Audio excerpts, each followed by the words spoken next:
하나님이 우리에게 주시는 말씀입니다. 사도행전 1장 12절부터 26절까지입니다. 제자들이 감람원이라 하는 산으로부터 예루살렘에 돌아오니 이 산은 예루살렘에서 가까워 안식일에 가기 알맞은 길이라. 들어가 그들이 유하는 다락방으로 올라가니 베드로, 요한, 야고보, 안드레와 빌립, 도마와 바돌로메, 마테와 및 알페오의 아들 야고보, 셀롯인 시몬, 야고보의 아들 유다가 다 거기 있어 여자들과 예수의 어머니 마리아와 예수의 아우들과 더불어 마음을 같이하여 오로지 기도에 힘쓰더라. 모인 무리의 수가 약 120명이나 되더라. 그때 베드로가 그 형제들 가운데 일어서서 이르되, 형제들아, 성령이 다윗의 입을 통하여 예수 잡는 자들의 길잡이가 된 유다를 가리켜 미리 말씀하신 성경이 응하였으니 마땅하도다.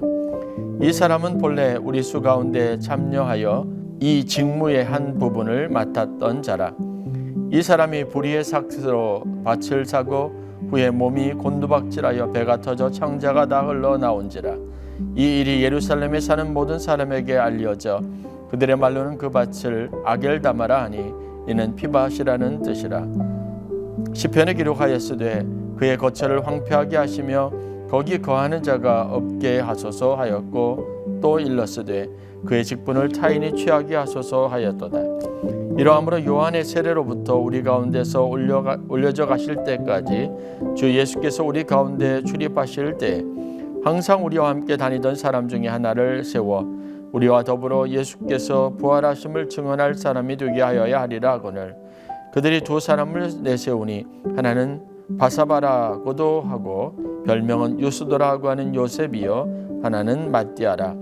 그들이 기도하여 이르되 무사람의 마음을 아시는 주여, 이 두 사람 중에 누가 주님께 택하신 바 되어 봉사와 및 사도의 직무를 대신할 자인지를 보시옵소서. 유다는 이 직무를 버리고 제 곳으로 갔나이다 하고 제비 뽑아 matti아를 얻으니 그가 11사도의 수에 들어가니라. 아멘.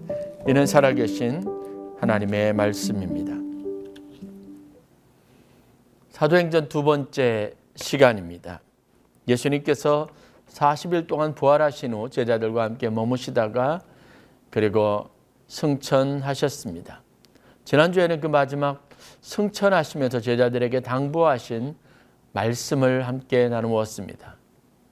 이 말씀의 핵심은 예루살렘을 떠나지 말고 아버지께서 네게 허락하실 것, 약속하신 성령을 받기 위하여 기도하라라는 말씀이었습니다. 그리고 그 성령이 임하시게 될 때 일어날 여러 가지 많은 변화와 제자들의 삶에 나타날 능력에 대한 말씀의 선포가 있었습니다. 이뿐만 아니라 예수님께서는 하늘로 올라가신 모습 그대로 다시 오실 것이라는 약속도 주셨습니다. 약속을 받는다는 것은 신앙생활에 굉장히 큰 격려와 위로가 됩니다. 즉 우리는 어떤 일을 결정하는데 항상 우리의 마음과 생각을 움직일 수 있는 확실한 그 무엇인가를 기대하고 살아가고 있습니다. 이 말씀에 격려를 받는다면 그러한 확신을 가지고 무엇인가 의욕을 가지고 명확하게 나아가야 할 방향을 정하고 간다면 이것은 우리의 삶의 선택을 굉장히 쉽게 할 수 있고 우리의 가는 길을 의욕이 있게 또 열정에 넘치는 길이 되게 할 수 있습니다. 제자들은 이 약속을 받았고 이 약속의 말씀을 마음에 새겼습니다. 약속이 그들의 마음에 있었던, 마음에 품어졌던 제자들이 무엇을 하였습니까? 성경에 보면 예수님이 승천하시는 그 감람산에서 제자들은 정말 예루살렘으로 돌아옵니다. 그리고 그곳에서 떠나지 않고 제자들이 전부 다 모여들었습니다. 한 다락방이 언급되어져 있습니다. 마가의 다락방으로도 잘 알려져 있는 곳에 성경에 보면 13절에 그곳에 모인 제자들의 구체적인 이름들이 기록되어져 있고 거기에 여자들과 예수의 어머니 마리아와 예수의 아우들 그들이 함께 모였다라고 기록하고 있습니다. 이어서 제자들, 가룟 유다를 대신하는 또 다른 제자를 선택하는 과정들을 통해서 알 수 있는 것처럼 그 당시 120명이나 되는 사람의 수가 그것에 모여 있었고 그들 중에는 상당수는 이 제자들과 예수의 가족들, 아우들과 그리고 여인들, 언급되어져 있는 여인들뿐만 아니라 그동안 예수님의 공생의 사역 기간 동안 내내 함께 했던 공식적으로 명칭이 부여된 12제자 그룹에 속하지 않았지만 신실한 예수님의 추종자들이 함께 했던 것으로 보여집니다. 이것은 의미 있는 시작입니다. 저는 오늘 본문 말씀을 통해서 우리가 주의 깊게 그리고 관심 있게 보아야 될 성경 구절을 소개하려고 합니다. 바로 14절에 나와 있는 말씀입니다. 그들이 모여서 무엇을 했습니까? 예루살렘으로 모여든 120명이나 되는 제자들이 그 그룹들이 그곳에서 했던 일이 무엇입니까? 성경은 이렇게 소개하고 있습니다. 마음을 같이하여 오로지 기도에 힘쓰더라. 기도에 힘쓴다는 것은 어떤 일을 의논하거나 어떤 일들을 진행하기 위해서 사람들이 각양각색의 다양한 의견들이나 생각을 나눈 것과는 거리가 멉니다. 그들은 마음을 합하였고 하나님께 기도했습니다. 그 기도의 내용이 무엇인가를 유추해 볼 수 있다면 그것은 그들이 예루살렘을 떠나지 않고 이 마가의 다락방에 모이게 했던 직접적인 예수님의 메시지와 관련이 되어 있을 겁니다. 예루살렘을 떠나지 말 것을 부탁하시고 아버지께서 너에게 주실 성령을, 약속하신 성령을 기다리라고 하신 말씀 안에서 그들의 기도의 구체적인 제목들을 유추해 볼 수 있을 겁니다. 그들은 그곳에서 모여서 마음을 같이 했습니다. 같은 마음과 같은 기대를 품었습니다. 그리고 그곳에서 그 약속이 이루어지는 것을 그때와 그 시를 준비하면서 함께 기도했다고 하는 겁니다. 결국은 우리 신앙생활에서 여러분 우리를 새롭게 하는 모든 성령의 위대하신 역사는 오늘 본문에서 기록된 것처럼 마음을 같이하여 하나님 앞에 전심으로 기도하는 사람들의 삶 속에 일어나는 역사라고 할 수 있습니다. 그리고 이어지는 사도행전 2장에 있는 기록들을 유추해 보더라도 이들이 마음을 합하여 함께 기도한 것 때문에 하나님의 성령이 그들 가운데 그 모여있는 사람들 가운데 충만하게 임하였고 그들 각자가 다 성령의 충만함을 받았습니다.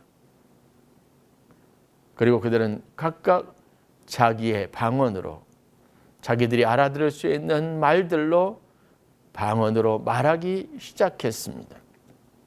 다양한 사람들이 또 다양한 기대를 가지고 다양한 인생의 목적과 삶의 경험들을 가진 사람들이 모였지만 그들은 지금 집중했습니다. 하나님의 일들에 온통을 관심을 가졌습니다.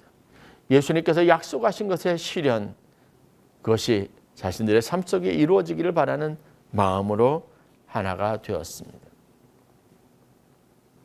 새해를 시작하면서 저는 우리 아멘교회 성도님들이 이런 모습으로 함께하는 축복이 있기를 마음에 소원해 봅니다. 하나님이 어떤 것을 우리에게 약속하셨던 우리 마음속에 다 같이 품어지는 아름다운 꿈과 비전이 되어야 합니다. 올 한 해 우리의 삶, 이곳에 있는 우리의 삶을 의미 있게 하고 또 우리가 하나님 앞에 교회와 교회의 미래를 생각하면서 마음을 합하여 합심하여 함께 기도할 수 있는 제목이 되었으면 좋겠습니다. 교회의 연합과 일치는 바로 이런 것에서 일어납니다. 함께 하나님의 말씀을 듣고 그 말씀에 마음이 동하여지고 그 말씀에 같이 헌신을 하고 같이 동조하고 같은 기대와 열정을 가지고 모여야 합니다. 그리고 기도할 수 있어야 합니다. 아주 쉽게 과연 우리가 그리스도 안에서 온전히 하나 되었는가? 과연 하나님의 은혜 안에서 교회가 함께 연합하는가를 살펴보려면 기도하는 사람들의 모임과 얼마나 많은 사람들의 수가 모여서 함께 기도하는지를 살펴보면 대략 그 교회가 가지고 있는 미래를 점쳐볼 수 있고 그 교회가 얼마나 하나님의 은혜 안에서 하나님의 성령의 충만하심 가운데서 온전히 세워져 가는지를 측정해 볼 수 있는 것이 아닌가 싶습니다. 결국 이들은 하나님께서 주신 말씀을 듣게 됩니다. 그 말씀은 베드로를 통해서 주어진 것입니다. 베드로가 일어나서 형제들 가운데서 이렇게 말합니다. 이제 우리가 하나님 앞에 모였으니 이 되어진 모든 일들을 보면 성경의 말씀이 응하여진 것이다. 베드로는 그 일에 대한 구체적인 성경의 기록들, 그것을 인용하며 이것이 하나님의 뜻이었음을 말합니다. 특별히 이사야서 69장, 시편 69장 25절과 시편 109편 81절에 나와 있는 말씀들을 인용합니다. 이것은 향후 가론 유다에서 비어진 12제자의 수가 다시 채워지게 되는데, 그래서 한 사람의 새로운 제자를 충원하는 근거로 사용이 되기도 합니다.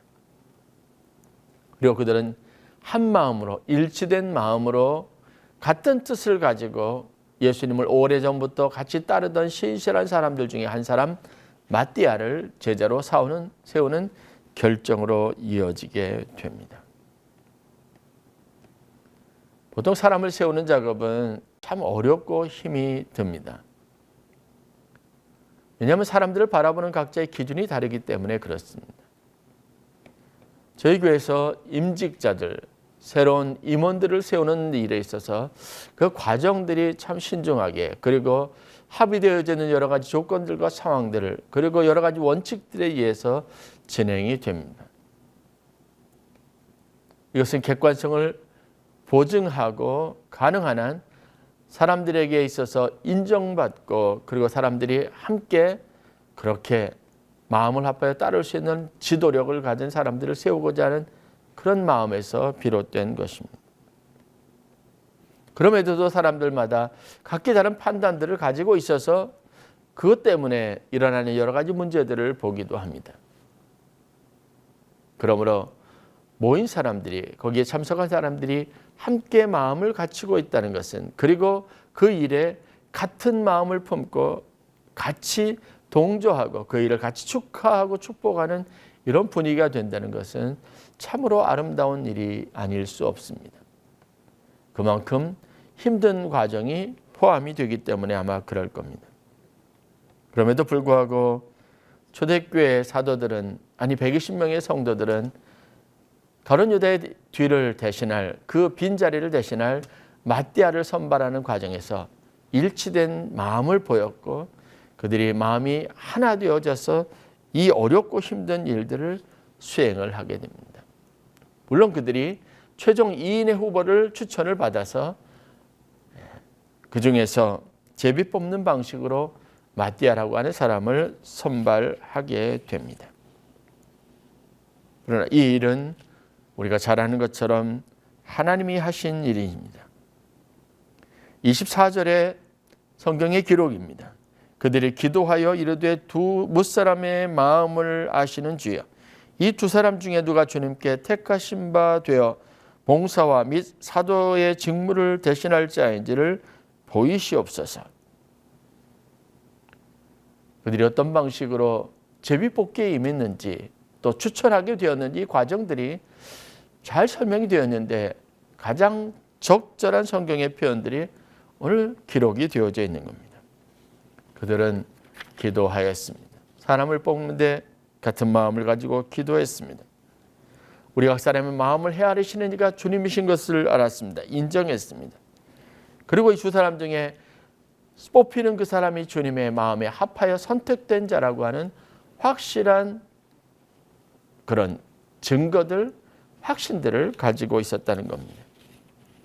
그렇게 해서 무리 없이, 사람들이 가지고 있는 어떤 이기적이나 자기 편파적인 생각 없이 마띠아가 가룟 유다의 자리를 대신할 12번째 제자로 다시 세워지게 되어졌습니다.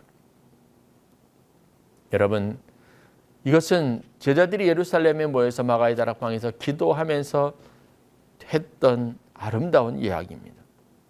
이것은 의미 있는 시작이기도 합니다. 이 일이 가능했던 것은 첫 번째, 그들이 하나님의 말씀하신 일에 순종해서 원하는 그곳에 있었기 때문에 가능했던 일입니다.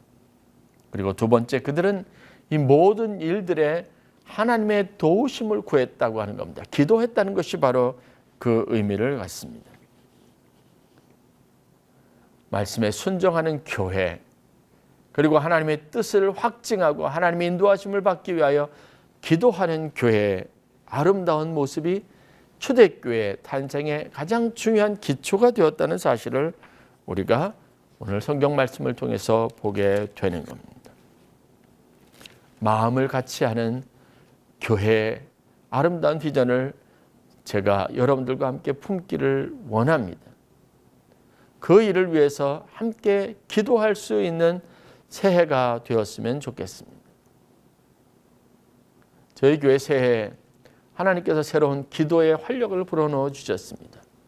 새벽 시간에, 그리고 낮에, 밤에 이 집은 만민이 기도하는 집이라고 말씀하시고 선언하신 것처럼 누구든지 와서 기도하는 아름다운 기도의 처소가 되었습니다. 특별히 여기 이 십자가 밑에서 많은 사람들이 하나님의 은혜를 사모하고 하나님 앞에 마음을 합하여 함께 기도하고 주님의 음성을 듣는 놀라운 은혜의 역사들이 일어나고 있습니다. 결국은 이 사건은 아주 단순한 하나의 일인 사건처럼 여겨질 수 있지만 성령이 하시는 일이 무엇인지, 성령의 역사가 무엇인지, 하나님께서 성령을 통해서 우리 가운데 행하시는 일이 무엇인지를 잘 보여주는 하나의 좋은 사례가 될 수 있습니다. 과연 성령께서 우리 안에서 하시는 일이 무엇입니까? 성령의 역할, 성령의 구체적인 역사에 대해서 우리가 분명하고 명확하게 정의해 볼 수 있는 성경 말씀이 있습니다. 예수님께서 자신의 죽음을 예고하시면서 그리고 부활하실 것을 가르치시면서 제자들에게 마지막 만찬 자리에서 남기신 메시지가 있습니다. 요한복음 14장에 기록된 메시지입니다. 거기에 보면 예수님께서 아버지께로 갈 것을 말씀하시면서 예수 대신 하나님께서 보내실 성령이 있을 것이고 그 성령이 너희와 함께 하실 것이라는 말씀을 주십니다. 이때 예수님께서 성령의 역할에 대해서, 성령의 역사에 대해서 다음과 같이 증언합니다. 요한복음 14장 26절의 말씀입니다. 보혜사 곧 아버지께서 내 이름으로 보내실 성령 그가 너에게 모든 것을 가르치고 내가 너에게 말한 모든 것을 생각나게 하리라. 결국은 초대교회 안에 있었던 이 성도들의 일치를 가능하게 했던 것은 성령의 역사입니다. 우리는 제자들이 다양한 이해관계에 얽매여서 예수님과 함께 동행하면서 어떤 실수를 했으며 어떤 모습으로 예수님을 낙심에 빠지게 했는지를 성경을 통해서 이미 보아봤고 그 사실들에 대한 이해들을 충분히 가지고 있습니다. 동상이몽이라고 하는 말이 있습니다. 같은 곳에 누웠으면서도 거기에서 그들이 꾸는 꿈이 다릅니다. 기대가 다릅니다. 그 다른 기대들이 결국은 예수님의 가장 중요한 십자가의 사건 전에 제자들을 흩어지게 만들었습니다. 심지어 예수를 따르는 제자들조차도 그들이 가지고 있는 예수님의 제자가 된 목적과 그들이 이루려고 하는 꿈에 대한 기대들이 각양각색이었다는 사실들을 성경이 우리에게 보여주고 있습니다. 우리가 하나 되기를 원하십니까? 그렇다면 여러분 성령 충만함을 받아야 합니다. 성령의 역사 없이 여러분 성도가 하나 될 수 없습니다. 아버지께서 내 이름으로 보낼 성령 그가 너에게 모든 것을 가르치며 또 내가 너희에게 말한 모든 것을 생각나게 하실 것이다 라고 말씀하고 있습니다. 결국 우리 마음속에 생각을 불어넣어 주시는 분, 우리로 하여금 우리의 욕심을 따르지 않고 육체의 정욕을 따라 살지 아니하고 하나님의 말씀이 생각나게 하고 그 말씀에 대한 이해를 갖고 말씀에 이끌려서 말씀에 순종하는 삶을 살도록 하시는 이가 바로 성령님이십니다. 그래서 어렵고 힘든 사람을 선택하고 가룟 유다의 자리를 대신할 제자를 뽑는 그 어렵고 힘든 과정, 다양한 사람들의 많은 이해관계 그리고 개인적인 관계 여러 가지 많은 기대들이 뒤섞여서 혼란을 야기할 수 있는 그 어려운 일들이 지금 일사불란하게 성취되고 이루어지는 과정들을 우리가 보게 되는 겁니다. 다툼이 없습니다. 이견이 없습니다. 베드로는 이 일이 하나님이 계획하신 말씀이고 그리고 그는 성령의 말하게 하심을 따라서 대중들 앞에서 일어나서 자신 있게 성경 두 구절을 인용하면서 하나님께서 가룟 유다에게 하신 일 그것은 이미 성경에 예언하신 것이고 그것이 이루어졌다는 사실을 확증합니다. 그리고 또한 하나님께서 새로운 그를 대신할 새로운 사람을 세우는 일을 이미 예언하셨다고 성경의 근거를 들어서 말합니다. 그의 직분을 타인이 취하게 하셔서 시편 109편 있는 말씀입니다. 그 말씀이 하나님의 말씀으로 드려진 제자들 그곳에 있는 많은 사람들이 그래서 그들은 일사불란하게 다음 가룟 유다를 대체할 또 한 명의 제자를 선택하는 일들을 하게 됩니다. 우리가 미리 보았던 것처럼 이 일들, 이 선택을 위해서 그들이 했던 것은 무엇입니까? 그들은 기도했습니다. 그리고 이렇게 고백합니다. 못사람의 마음을 아시는 주여 이 두 사람 중에 누가 주님께 택하신 바 되어 봉사와 및 사도의 직무를 대신할 자인지를 보이시옵소서. 개인의 감정이 개입되거나 자기의 의지를 관철시키기 위한 그 어떤 노력도 찾아볼 수 없습니다. 이기적인 욕구도 발견되지 않습니다. 하나님의 뜻을 기다리는 성도들의 겸손한 마음을 모습을 우리가 보는 감동이 있습니다. 사람을 세우는 것은 하나님이십니다. 사람을 선택하실 때 우리가 성경에서 이렇게 하는 바처럼 하나님께서는 외모를 취하지 않고 그 사람의 중심을 보십니다. 다시 말해서 우리가 눈에 현혹될 수 있는 아주 간단한 몇 가지 인간적인 지극히 인간적인 판단 기준이 아니라 하나님께서 하나님의 일을 위해서 가장 적합하고 가장 필요한 사람을 세우신다는 사실을 입증해 주신 것입니다. 성령의 역사 분명합니다. 성령은 하나님의 뜻을 행하고 하나님의 뜻을 이루기 위해서 보냄받은 하나님의 거룩한 영이십니다. 그렇다면 오늘 우리가 하나님의 일들을 위해서 또 쓰임받기를 원하고 하나님의 거룩한 신앙 공동체를 여러분 아름답게 세워가기를 원한다면 우리가 우선적으로 필요한 것이 있습니다. 그것은 우리 전체 교회 공동체 전체 위에 임하시는 성령의 충만함입니다. 그래서 오늘 우리는 우리 각자 욕심에 이끌려 우리의 개인의 삶의 자리로 떠나지 아니하고 하나님 은혜가 있는 그곳에 함께 모여서 마음을 같이하여 뜻을 다하여 전심으로 기도하는 아름다운 실천이 필요합니다. 그 위에 하나님의 인도하심이 있습니다. 하나님의 성령의 기름 부으심이 있습니다. 그리고 뜻을 성취해 나가시는 하나님, 그것을 위하여 쓰임받고 그것에 순종하여 하나님의 도구가 되어가는 성도의 아름다운 관계들이 공동체 안에서 가장 아름다운 하나님의 역사로 실현되어지는 축복을 누리게 되어져 있습니다. 바라기는 오늘 이 시대에도 아멘교회를 통해서 하나님께서 이 위대한 역사를 이루어 가시는 축복이 있기를 원합니다. 그리고 저와 여러분들이 그 일에 쓰임받기를 원합니다. 마음을 같이 하십시다. 그리고 전심으로 하나님 앞에 기도하십시다. 우리에게 주신 삶의 생애의 개인적인 목적, 기도 제목, 그리고 우리 모든 공동체에게 주신 위대한 비전을 성취하기 위해서 지금 우리에게 가장 필요한 것은 바로 성령의 충만함입니다.